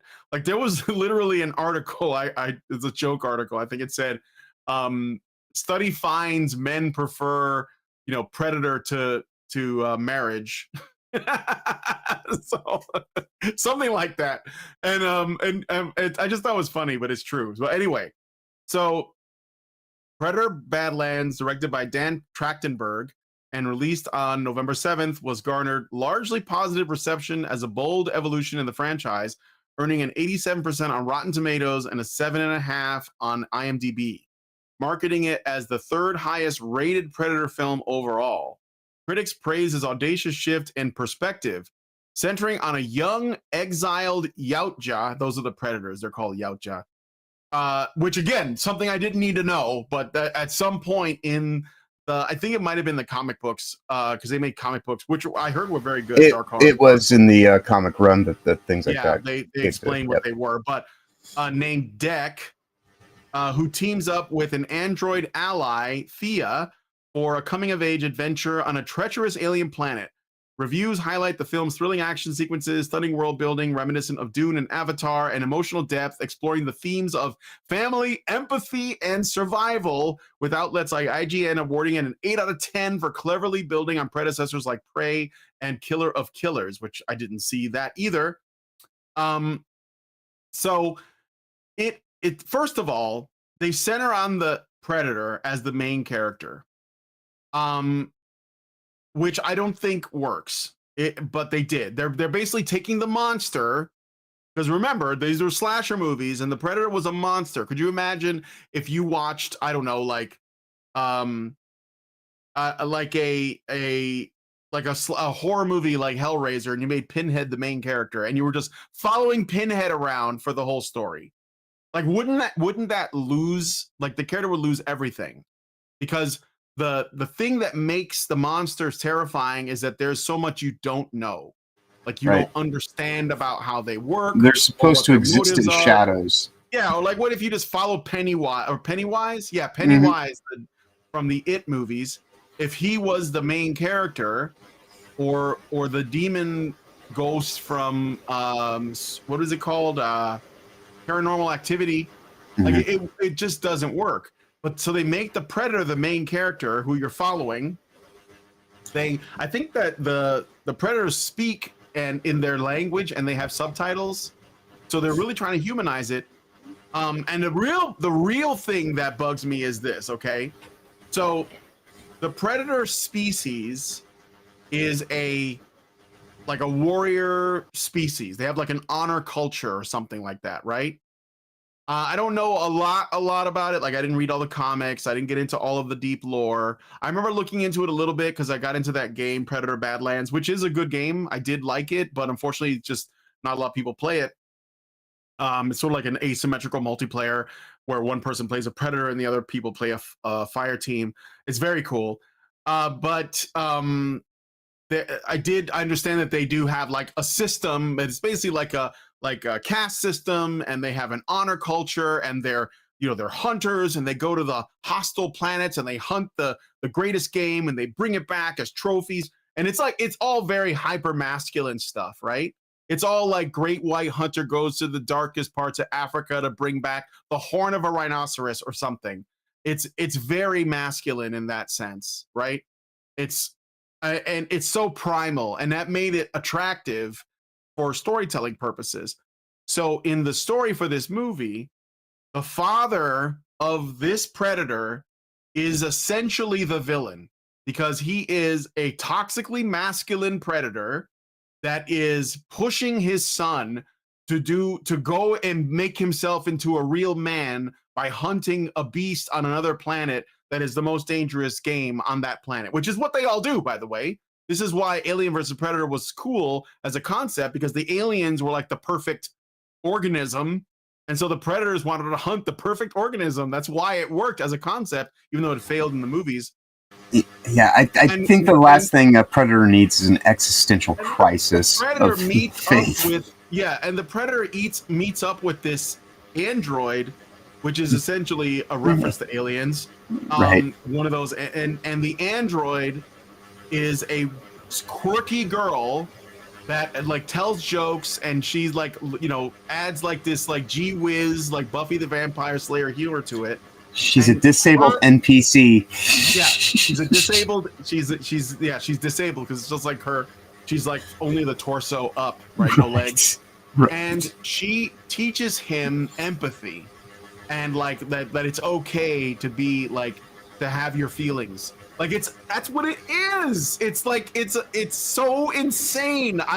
I can't believe I'm saying that. Right. So they make the Predator into a sympathetic protagonist, that is like mad at his father for who's also these are predators. These are right. monsters. I know, like the audacity of someone to think you know what Predator needs is it needs Oh my introspection. No, their Yeah. culture is what it is. Take your goddamn identity insanity and check it at the fucking curb. That is not what this is any way, shape, or form even Dude, remotely about. there's even a cute alien pet that they like bring along. Like it's literally the Disney like Merch. model, like the Disney formula, like have like a you know, a quirky girlfriend or a female friend character and Right, like a little animal, like a pet thing. And so like but like a lot of people are their criticisms of it is that they're saying, oh, it's using the Disney formula, but that's less of my problem than it is like ultimately what it is completely destroying what the franchise was. So right. the franchise was for men and it was a male oriented story and it was honoring that, and this is taking that and saying no, actually all of that is bad and I'm going to prove it by taking my monster, turning him into a sensitive like child character that could cry, that just needs to let it go and cry, or Male feminist predator. it'll make me mad. And then and he only learned that from his father. Like it's all socialized. Like all of this behavior is socialized from the father, and the father's the real monster, right? It's so ludicrous to think though that predator societies are not human societies. You know, this would not enter into, oh, is it really right to go out do the hunt? This is all they know. This is supposed to, this is pretty clear cut, and that's but no, you need to be introspective. You need to think about all the wonders of the wind and all this kind of stupid happy gaga horse shit that they put in there that just this is the antithesis of what this is a skin job, and it's not even a good skin job because this is the most beta soy predator that has ever been committed to a predator movie. This does not even look like a predator to me. So I guess I can understand this one is queer aligned or something. All this stuff is just way too fucking retarded to even not have your eyes roll out of your head. Yeah. I just want to, okay, look, I want to show you guys something that really pisses me off. Okay. So Rotten Tomatoes did a ranking. So there's 9 Predator films. Okay. Rotten Tomatoes did a ranking of all 9 of them. So let's look at their ranking system here. Okay. Because this is like how disconnected these people are. So number 9, so the worst of them, is Alien vs. Predator Requiem. Probably. I mean, I don't know. I would say this one that we just talked about is the worst. Like, I think it's probably at the bottom is Predator Badlands and then Prey for being like girl boss bullshit. And any other Predator movie that is like not good is probably somewhere in that middle ground, and then the original Predator is number 1. That's it. Like the original Predator is number 1, then Predator 2 can be in second place, and then maybe Predators, and then all the other bullshit like Alien versus Predator and Alien versus Predator Requiem. Even the second position is a very distant second. You have Predator all the way up here, it is, and then everything else kind of drops to this level. I mean, already, like it's one of those movies you watch. Like, you're hanging out with your friends. You want to watch Predator 2? Fuck it. Like it's not like it's not a fantastic movie, but it's fun. And I think that's the thing. These movies were fun for what they were, but I wouldn't talk about it. Like I wouldn't write an essay about Predator 2. but number 9, Alien vs. Predator Requiem. Okay, that's probably I would say not deserve it. Then Alien versus Predator. So obviously these people don't like those movies. AVP Requiem got 12%. That is nuts, man. And then we got Predator 2. So that's wrong. That should be higher up. Okay. Predator 2. Then The Predator. This is the Shane Black one, which I didn't see. That's the power of autism. Yeah, then Predators, which I didn't hate. I think that could be in third place. I didn't hate it. Then the original Predator. So the original Predator is number 4. The what fuck are you doing? Like, are you fucking kidding me? This is a perfect film. Predator Badlands is better than Predator. Prey is better than Predator Badlands. And then Predator Killer of Killers. I don't know what this is. This is on Hulu? Is that like a series or something? What is that? That must be some kind of... What the fuck? I've never even heard of this shit. No, this is an anthology story. So it's got like 3 it's like 3 short stories in the Predator universe. So no, I don't give a shit. I'm not gonna watch that. So like, this is how they rank it. So like that, this is just like, this is heresy. Okay, absolute heresy. The original Predator is by far the best one. Easily. Alien vs Predator has the biggest box office. Predator 2, Danny Glover is the best Predator movie, followed by the first. No, no. The original Predator movie is the perfect film, guys. I don't care. Get your ass to the chopper. What you say. It just is, okay? I don't make the rules. I'm just telling you what they are. So yeah, anyway, so the Predator movie is in line with all the stuff that's been going on in Hollywood. Essentially, castrates everything that made it good, and then like leaves us with the eunuch that is the franchise, and then celebrates it. That's what it did. It did it to Aliens as well, or the Alien franchise, which I mean, that humiliation ritual of sorts, and celluloid. They tried to do it with the Thing. Like, I heard that there was talk about remaking it. I wouldn't touch it. Like, nothing needs to happen to the Thing. There was also another thing that was talked about was a sequel to Big Trouble in Little China and a remake of that. I think they were talking about doing it with The Rock. Thank God that didn't happen. Oh God, thank God that didn't happen. Right. Just stop, guys. Come up with new ideas, or remake Buckaroo Banzai or Ice Pirates or something. But like, don't touch this stuff anymore. But anyway, things that got it right are to be celebrated. And if you want to try to make something again that wasn't successful in its outing, sure, have at that. But the stuff that actually works, there's no reason to try to reinvent it or make pointless reimaginations. This is fucking retarded. Yeah. God, The Rock in Big Trouble in Little China. So it's okay. Like, we're still in Hollywood. We're still not ready for basically masculine films. We're not ready for that yet. And maybe when the time comes, like when that time comes, it probably won't come out of Hollywood itself, because I think that there are young, hungry people who want to make films and shows, and they're doing it. And so when that day comes, maybe we'll get something new that will scratch that itch. But Predator Badlands is not it. So I don't know. I was never interested anyway, but I just had to talk about this because it's Predator is like one of my favorite movies ever.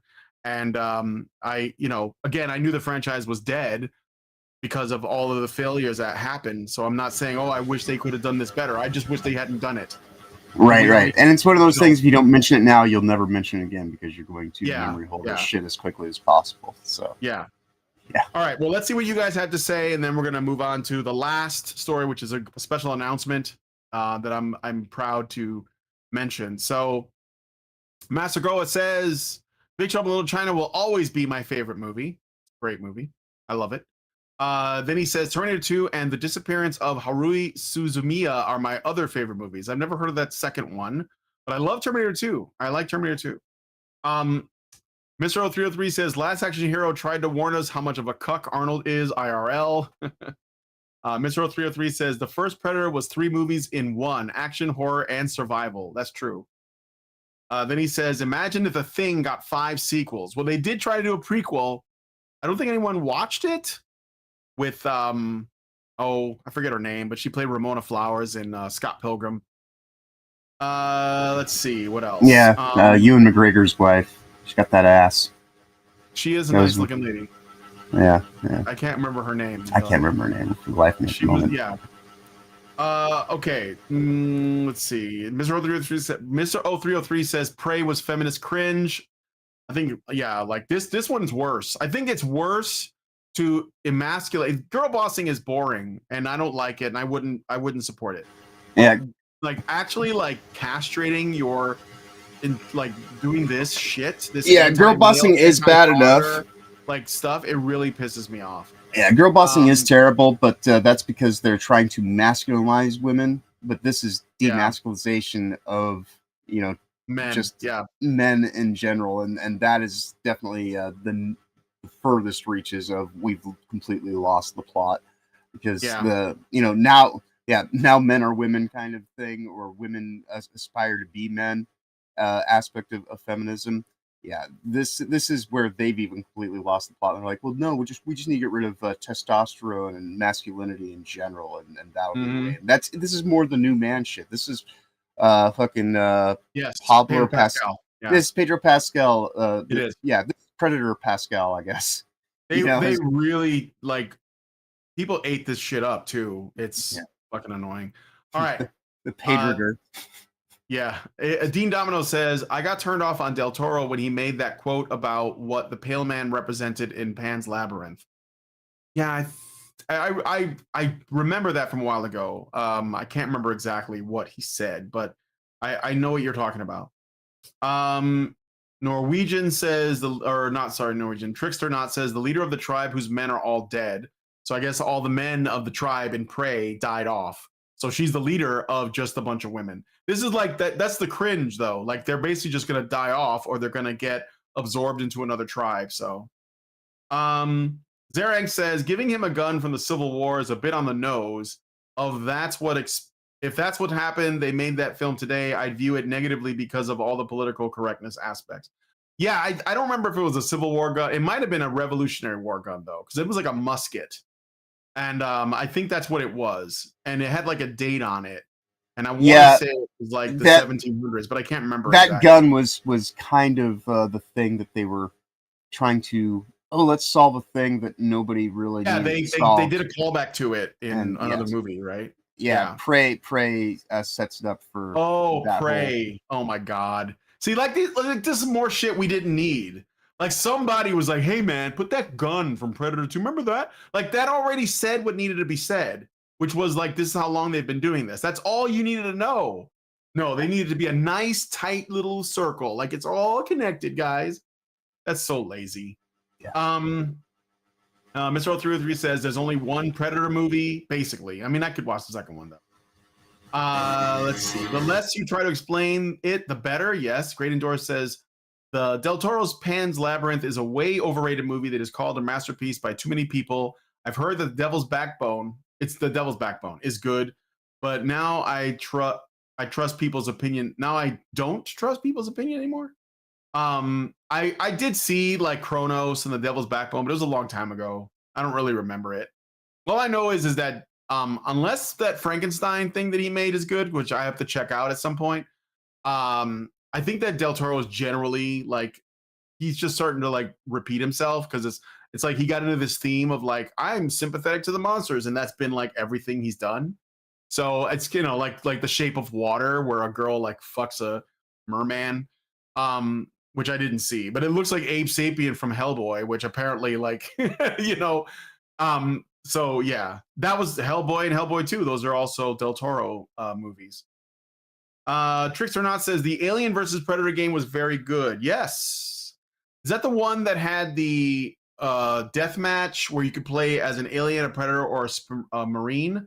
I thought that those games were awesome.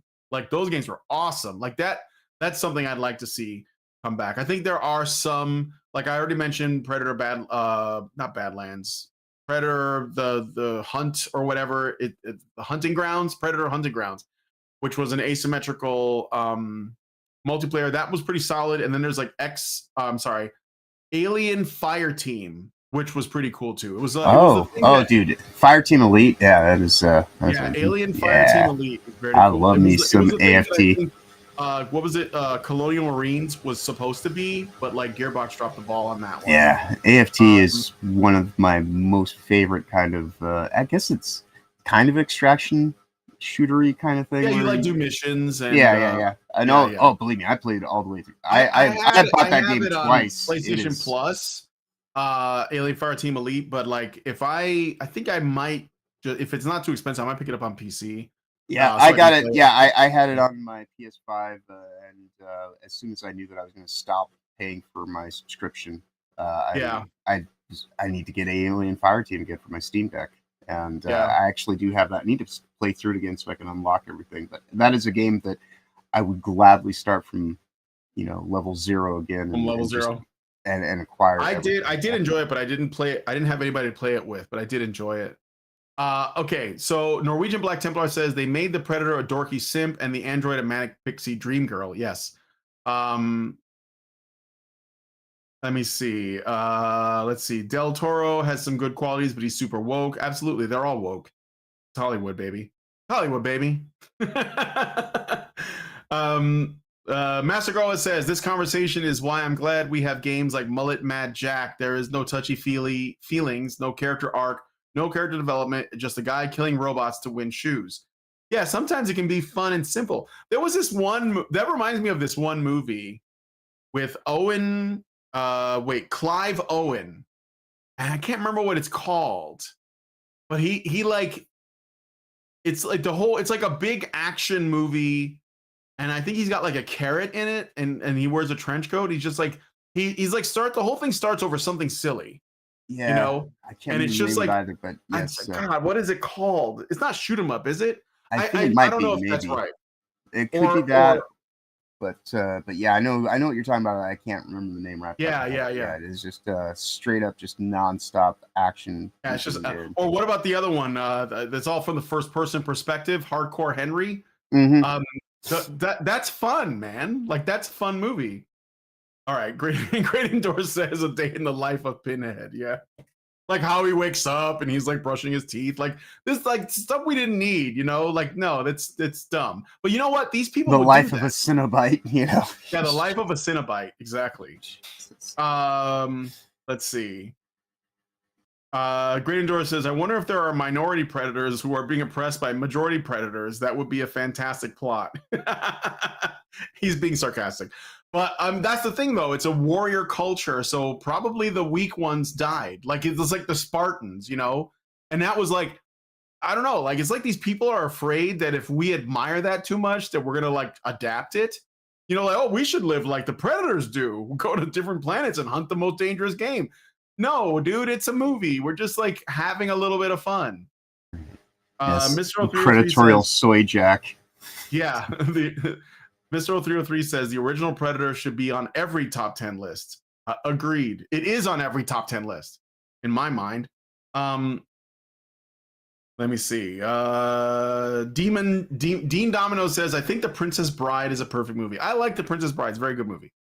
I enjoy it quite a bit. I don't know if it's perfect, but it's definitely like there's like certain movies that are incredibly quotable, and any movie that's quotable is way up there on my list. And Princess Bride is one of them. Yeah. What was that? Anyone want a peanut? Yeah. Yeah. Anybody want a peanut? Yeah. It's great. Inconceivable. Okay. So let me see. Great Endor says the first Alien vs. Predator was terrifying as a colonial marine with those face huggers and their one-hit kill capacity.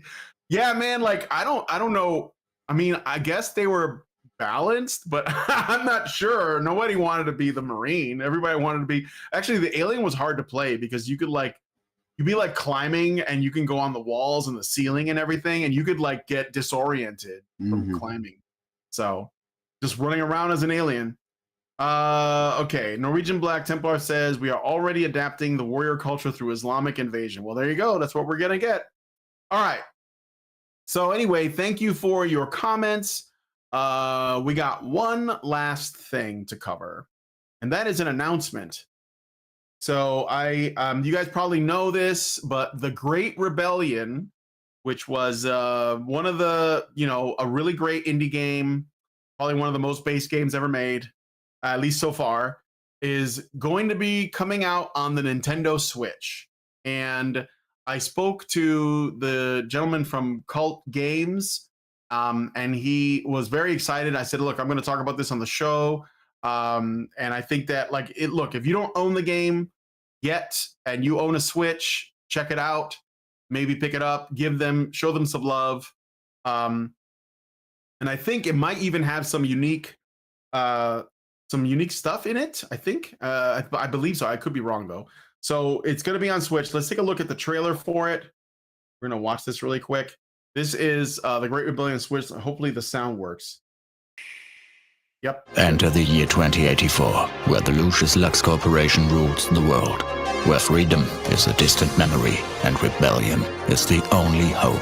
One man against an empire. He's not just fighting for himself, he's fighting for our future. In a world where humanity stands at the brink, they'll face the ultimate enemy, a digital dictatorship that owns everything. Judgment comes to those who deserve it. Too bad they all deserve it. But he won't face it alone. With every run, a new challenge. Every weapon, a new strategy. In the fan-favorite cyberpunk roguelike, where no two rebellions are ever the same.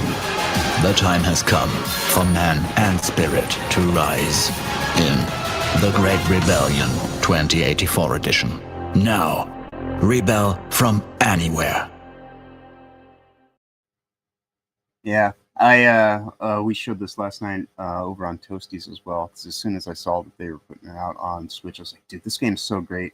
I may not ever plan on buying a Switch, but if you already have one and you're looking for a great game, I can't recommend anything higher that's come out of the indie space recently. Music's fucking badass. I got a free copy of the game and admittedly to check it out, but even with the free copy, I ended up paying for the soundtrack because it's just that good.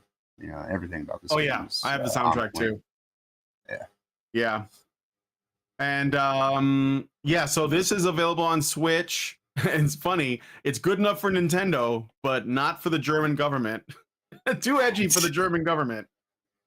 Fine for Nintendo though, which I you know, I'm a little bit thinking like the other shoe might drop and Nintendo might notice what it's actually about, but maybe they won't. Maybe they don't care. So yeah, I mean, the Great Rebellion, they're doing well. The guys over at Cult Games, and now it's available on a console. So let's hope that keeps going for them.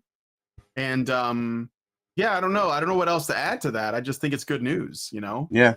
Well, like I say, if you've got a Switch and you haven't picked this up for Steam yet, definitely a worthy purchase. I can, you know, from my own experience playing it, it definitely is something that is well worth the time and the investment. And it's got ultimate replayability because it's based on systems kind of design. Well, as they're saying in the commercial, no two rebellions are the same. So it is good stuff. I can't give a higher recommendation for a game that actually is commenting on the state of things and where it's all kind of heading with this corporatist driven globalism through digital currencies and all this kind of like the jokes they make about, you know, kind of the state of where things are in that future health space.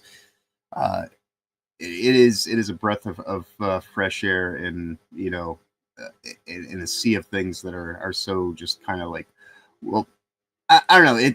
It normally when you have the dystopic future hellscape kind of thing, it seems as though they're trying to say that it's all responsible for these certain things, but they opaque the actual silk glove aspect of the Iron Fist, and it's very, very quick to point out that a lot of this stuff is identity politics shielded and all that.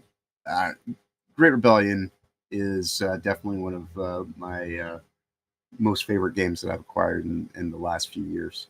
Is yeah, I can't say enough about it in terms of how worth your time it is if you have it. If you have a Switch and you're looking for something that's actually worthwhile to play on there, even mechanically, you know, but everything about it just works really well. So yeah, for sure. Yeah, check out the Great Rebellion. So Great Indoors asked, "What's too edgy about this game for Germany?" Well, it is a game that is, let's just say it is not afraid to openly call out the problems that we're experiencing culturally. It is the Right. culture war game, and It's too honest. unashamedly so. Yeah. And it features like, characters in the game like Sam Hyde and Father Sarah from Rose and others. Stonecutter cartoons are in there. Yeah, Stone Toss, Or Stone Tossers. Yeah, Stone sorry. Toss Yeah. is featured in it. There's a lot of cameos and references to troons in like Drag Queen Story Hour and shit like that. So it doesn't it's not afraid to be what it is, and it's very like I mean, see, being anti-politically correct is putting it mildly. It's just overt, Right. like it's overtly antagonistic to the let's just say the predominant monoculture. Right. And Germany wouldn't have any of that. And the Right. guys at Cult Games, they're well, they've been involved in the culture war for a long time, so they have a lot of experience with what's been going on. I'll put it that way. So I don't want to speak for anyone, but I have interviewed them. So you can like go to my channel and look up it's in my history. It was probably like 2 years ago or maybe a year ago, where I sat down with the guys at Cult Games and chatted with them about Yeah. this project and another project. They have a few projects in the works, but I think like The Last Guy is the other one. Mm-hmm. Like, Yep. and pushing the demo for that quite a bit. So also, as an aside, we're going to be wrapping up here in a second, but also as an aside, Crowned in Steel, which is made by Sverun Games, they have an update to their demo that looks really good, and I played a little bit of it, and they've cleaned up a lot of things, and it looks really like that looks really promising as well. So check out the Crowned in Steel demo on Steam. It's got a great combat system, pretty cool. And I think there was another one called Acts of Blood, which was made in, I want to say, Vietnam, or Thai. No, it's Indonesia. It's an Indonesian beat 'em up, and it was very buggy. The demo is like an alpha demo, but it looks like it's shaping up quite a bit as well. So if you like beat 'em ups, check out Acts of Blood. So, and what else was I gonna mention? I guess that was like one other thing that I was gonna make a story, but I'm just gonna like mention it in brief.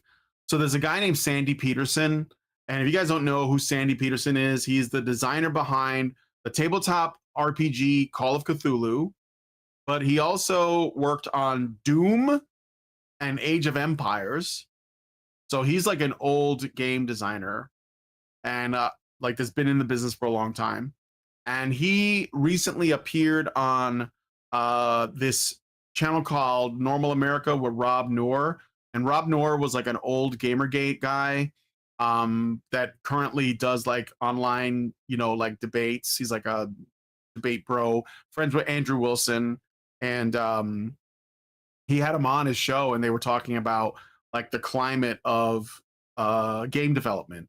And Sandy Peterson's not like a slouch. Like, he knows his stuff, and he's definitely had a problem with the way things are headed, and he's been pretty vocal. So that's pretty cool too. I'm just saying that more people are speaking up, and that's a good thing. So, all right, I think that's it. I think I'm going to look at your comments, and then we're going to wrap it up. So this is good, like a right on time. So Indeed. let's see. Dean Domino says, my favorite movie is either Pulp Fiction or Shawshank Redemption. Those are both good movies. I think Shawshank Redemption is a little bit better, but I enjoy those. Yes, you know that Kill Bill's coming back to theaters. Yeah, and then one long cut. Yeah, like one long cut, but like I have them on DVD. I'm fine. Right. Norwegian Black Templar says, didn't Nintendo state that they will brick your Switch if you try to modify it? Oh, I don't know. That sounds like some Apple shit, though. Yeah, that is definitely Switch 2's whole methodology. is trying to lock everything down, and Ugh. yeah, that is a big part of it. A whole bunch of DRM built into that system. One of the main reasons why I have no interest in the Switch too. Yeah. Great Endor says Germany is notoriously whiny and censorious about video games, though, and have been for decades. Well, yeah. I mean, they're like the most cucked country in Europe, I think. Right. You lose one war, and never let you forget it. St. Hugo says, bought it directly from their site when it came out. Steam Germany was just out of the picture. All right. Thank you guys for your comments. All right, John, we're going to wrap it up here. Yep. And where can people find you this week? Well, in about an hour's time, I will be doing another Saturday show with Heavenly Jester. We're starting to do that again on his channels. You can find on YouTube and here on Rumble. And that will start at 2 p.m. Eastern, and it'll go for about 2 hours. So as soon as we finish up the show, I'm heading over to another studio. I believe there's every possibility that Leon, Words of Paradise, will be there as a guest if he has the time, and we're going to be talking about kind of the invasion of identity influencers in anime. We're also going to be talking about the upcoming season 2 of Fallout series. But yeah, I had to yesterday watch a couple of clips that he sent me because I was trying to figure out how to go about doing production art and whatnot. And one of the things that I watched yesterday was about. All right, so the first one, because I watched 2 videos, and I'm like, this is really what we're going to talk about. I just want to make sure. And it's it's not about political influence in anime. It's about the people who read too much into it, media studies types and whatnot. And so yesterday, the first video that I looked at was a guy going on about how everything is anti-Semitism and fascism from his, Jewish perspective and all this kind of stuff. And it was just like, all right, so people that have way too much invested in seeing things a certain way. And then the next video I watched was some pink-haired, trans queer. Well, no, not trans, but queer, culture kind of whatever. And at that point in time, I was like, all right, I just need to talk to you for a second about what we're. And then he explained that yes, what we're covering is not this stuff going into anime, but the people who are reading too much into it and trying to make it about that. So we'll be talking about that in about an hour's time. And then, of course, tomorrow at, what is it? It is 9 a.m. Eastern over on Will the Fans channel. We'll be doing an episode of Time and Red Dwarf and Space Reviews for Season 6, Episodes 5 and 6. And, of course, you can always find me on Will's channel at that time, 9 a.m. Eastern, on Sundays, Tuesdays, and Thursdays for WTF Live, and then the random Jackbox streams as they happen, based on audience participation and gifted membership drives and things like that we do. And then also tomorrow night, we got another episode, another panel episode for Toasty, starting off at 8 p.m. Eastern. We do the shows there throughout the week on Sundays, Tuesdays, Thursdays, and Fridays. Tuesdays and Thursdays is just Toasty and I now, and then on Fridays we kind of get a little bit more relaxed and cut loose. We're going to have a nice little party panel atmosphere, and then Sunday there's a few other people that we tend to hang out with on Sundays.